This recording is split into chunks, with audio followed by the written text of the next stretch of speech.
When you think of the Canary Islands, what comes to mind? Probably sunny beaches and vacation spots, right? Well, today, they've become the front line of a huge shift, one of the newest and most dangerous migration routes into Europe. So in this explainer, we're going to break down exactly how this route works, based on the analysis of former Ambassador Xavier Drencourt. So the big question is, why here? Of all places, how did this chain of islands, a tourist hotspot off the coast of Africa, become such a critical entry point? As we're about to see, the answer is this powerful mix of geography, very sophisticated organized crime, and the weird complexities of European law. You know, for years, when we talked about migration into Europe, the focus was always on the overland Balkan route or the sea crossings in the Eastern Mediterranean. But that map is being redrawn. Now the focus has shifted to what's being called the Western route, that incredibly dangerous journey across the Atlantic to the Canaries. To really get a grip on this, we've got to look at how the journey is organized. And let me tell you, this isn't just a few individuals hoping for the best in a small boat. This is a big, structured business. And Drencourt's analysis puts it in a really stark way. He says this isn't random at all.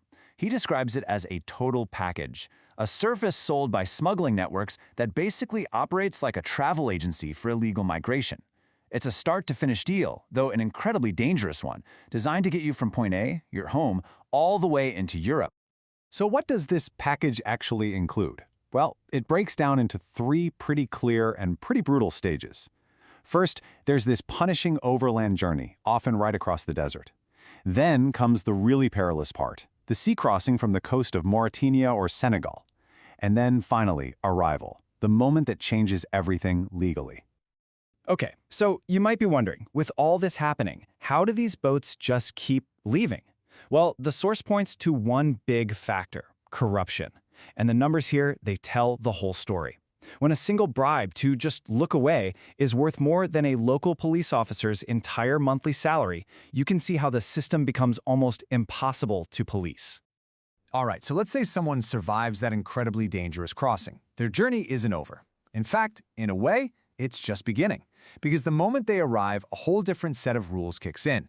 This is where European law takes over. And to get what happens next, we need a quick refresher on something called the Schengen area. Put simply, think of it as a giant zone of 29 European countries, where all the internal borders have been removed. Once you're inside one, you can travel to any of the others, often without a single check.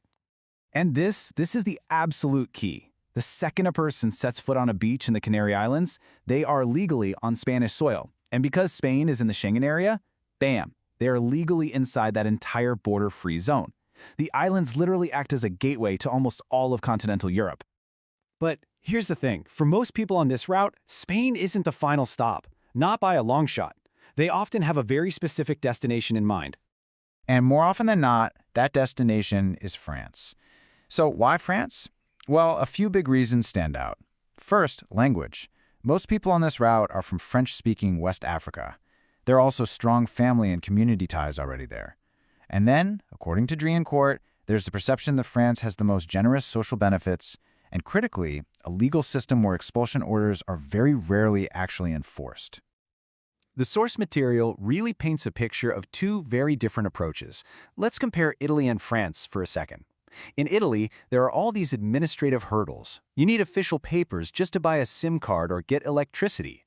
It makes life really difficult for irregular migrants. But in France, those barriers just don't exist in the same way, which makes it a much more accessible place to live. And that difference in accessibility, it has a huge financial impact. Just look at this number, 40%. What is that? Well, according to the source, France, just one country, accounts for 40% of all emergency housing costs for migrants in the entire European Union. Think about that. So how did we get here? Why does this system work this way? Well, to really understand the present, you have to dig into the past. And the analysis argues that the whole legal system we're using, it was built for a completely different world. Let's just look at the timeline. You've got the 1951 Geneva Convention, right? It was written to protect European refugees after World War II.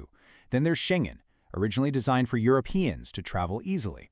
And you have these very specific treaties, like the 1968 one with Algeria, that create special rules. None of this was ever designed to handle 21st century global migration.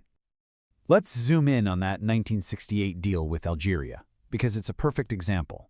It basically creates a special, much easier path for Algerians to get residency that exists completely outside of normal French immigration law.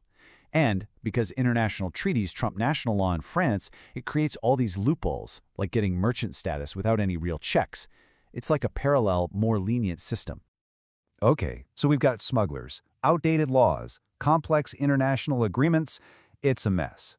So what's the way out of this? What does the analysis actually propose as a path forward? Well, the first and maybe most important takeaway is this. There is no magic wand, no silver bullet. The idea that you can just pass one more immigration law, what would be the 30th one in France, and fix all this, it's just not going to work. The problem is too deep. Instead, the argument is for what Dream Court calls a 360-degree approach. So what does that actually mean? It means using every single tool you have, all at the same time, using diplomatic pressure, renegotiating those old agreements, making administrative life harder like they do in Italy, and changing national and European laws. All of it, together. And one of the biggest proposals is to fundamentally change Schengen. The idea is to return it to what it was originally meant for, free movement for Europeans and only Europeans. This would mean that a non-EU national who gets a visa for Spain would only be legal in Spain, not automatically free to travel across the rest of Europe. And all of this really boils down to one final massive question. We're trying to solve a 21st century problem of global migration with a 20th century rulebook written for a post-war Europe. Can that ever really work? That is the core challenge that this whole situation leaves us grappling with.